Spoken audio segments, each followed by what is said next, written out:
Twafuna dokita okuva mu ddwaliro Mulago n'agendayoko onandoza obwongo bwakyankalanamu okusinza ebbanga lyamaze mu kkomera kubanga lolo omutuukako nga mukambwe nnyo olunaku lweggulo twamutuuseko nga ali ewajjajja Masuli tasoose tugoba n'akambwala kuba twagenze ne mukyala we yabaddeko n'aganze nina n'essimu yo mbadde nsobola okukubira essimu nve mu maaso mugende so naye jjajja n'amukkakkanya era ne tumutwala mu ddwaliro naye nga kirabika nti alayika yafunamuko okukosebwa mu bwongo nga yeetaaga ba psychologist abakugu mu ekyo balaye nga bamukansolinga n'okutereeza embeera ze ez'obwongo zitereere ate asobola okuddamu okuweereza eggwanga ne bannamateeka kuba kijja kulabika bubi ng'agenze ku floor ya parliament ate n'ayogeryako ebigambo ebitali biki birungi olw'okuba nti omuntu atataganyizza mu bwongo olw'omu akola ekikyamu ng'ate si yagadde okukikola. Okusinziira ku bannamateeka be abakulembeddwa mu Ssalongo Lord Mayor yasooka bwe twabategeezezza yatuwadde advice n'agaata teyeetaaga tubulye bantu ddwaliro kabasooke bakole enteekateeka bajja kuba bava bategeeza eggwanga so ku kyeddwaliro Lord Mayor Lukwago ajja kuvaayo ategeeza eggwanga. Alina n'ekirooto ekizimba ekisaawe ekisinga obunene mu Uganda so nga kya muzannyo gwa mupiira ayagala nnyo omupiira tasobola kuva mu mupiira naye mukadde kano ke tulina osooka okulaba katumutereeza obulamu bw'anaamala okutereera tujja kutuula naye wamu n'abakulembera ebitongole ebyo byonna bwe lwali biddukanyizibwa aye tulabe engeri tugenda okusimbulamu okutandika obulamu obwo. Of course omuntu bamusiba ebbanga eddene bulungi bukyuka ataataganyizibwa ku bwongo embeera ey'obuntu ssente zigenda naye nga tumanyi nti engeri gyali omulamu era Mukama Katonda n'amusaasi n'ava mu ddwaliro tujja kutuula n'ebitongole ebyo kubanga nina amawulire ge nafunye nti bamukasuse mu kyalo simanyi amasuuliita kati gyavudde agenze kufuna bujjanjabi naye agenda kukomawo atandikire we yakoma ne projects ze zennyini zonna zigenda tandika okutirimuka. Nsuubira yabadde egenda mu supa kubanga abagiriko tebagisobola. Kawempe Urban Council nga kitegeeza ndi mukulembeze mu Kawempe oba ku lw'abantu b'e Kawempe twongera okwebaza bannayuganda bonna abavuddeyo ne bakola kyonna ekisoboka ku lw'abaganda baffe ababaka ba Parliament ababadde bakwatibwa okuli Honorable Ssegirinya Muhammade koteka ne Honorable Allan Ssewanyana. Ate era mu ekyo n'ennyongera okutegeeza abakulu abakulembera eggwanga lino nti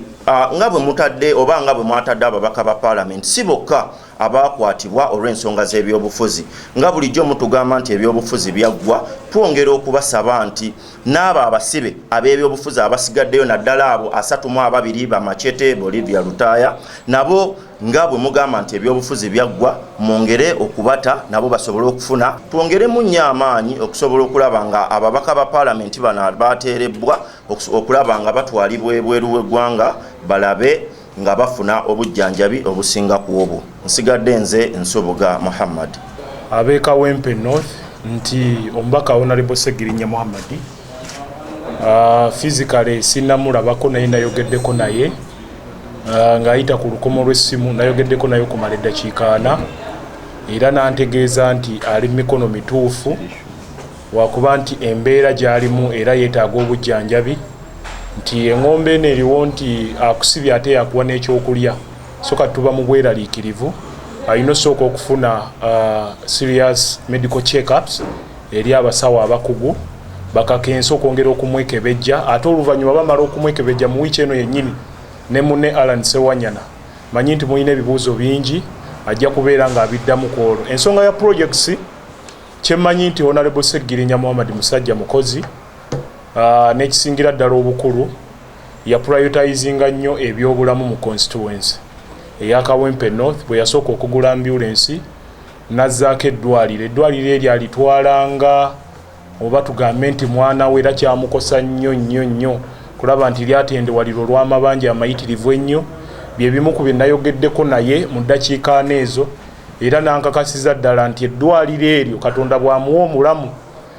bw'awona n'atereera obulungi eddwaliro eryo agenda dditeekako nnyo nakakonko lisobole okubeera nga litereerezebwa lisobole okubeera nga liddawo yadde nti ekifo nannyini kifo ekyo yakitunda naye tujja sobola okubulungi nnyo okufunayo ekifo ekirala kubanga ba sponsors be yali ayina kati bagenda kubeera in touch with him basobole okubeera nga ekifo ekyo tuddamu buto okugulawo eddwaliro ne projects endala omuli project ya Segibox ssentebe wa Segibox omukulu Katongole naye wendi naye wano agenda kukola ekisoboka kyonna okulaba nga addamu okutalaaga Kawempe North Constituency mu biseera ebitali byewala ng'omubaka asetolinze okulaba nga ebyenfuna manyi bannakawempe North bano bantu baine emputtu mu kusevinga era twafuna challenge nene nnyo okubasomesa ssentebe mu ngeri gye balina okusevingamu ssente naye emubaka ebbanga lyamaze mu kkomera abantu ab'enjawulo basevinze era obusegi bokisi buno buyambye nnyo abantu bafe ab'e Kawempe North. Projects ezisinga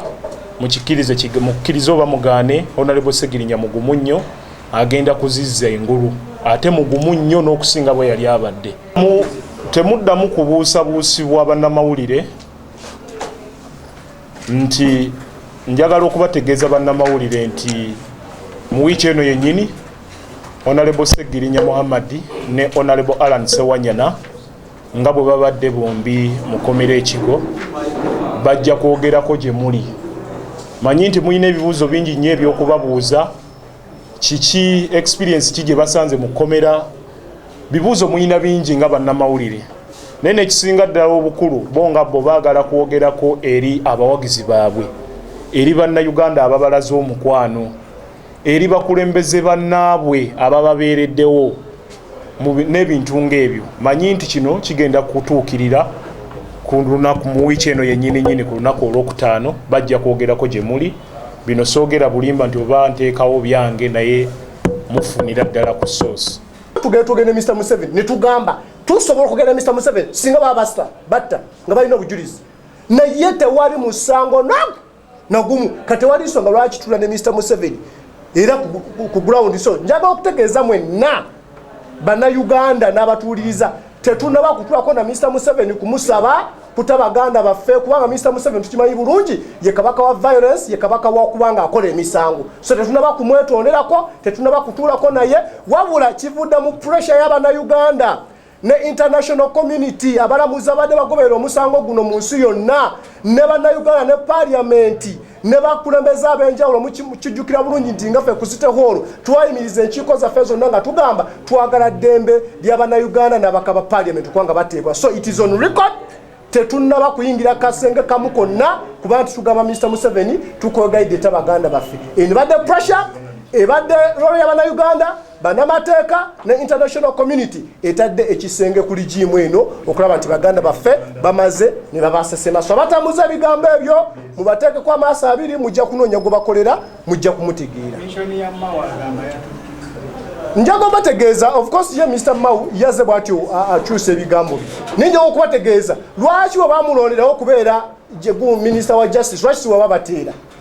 So njaga kigende on record nti Honorable Ssegirinya ne Ssewanyana tewali n'omu avuddeyo mbusima yayogere ne Mr. Museveni ayinza kwewaana mu ekyo ebadde pressure y'abannayuganda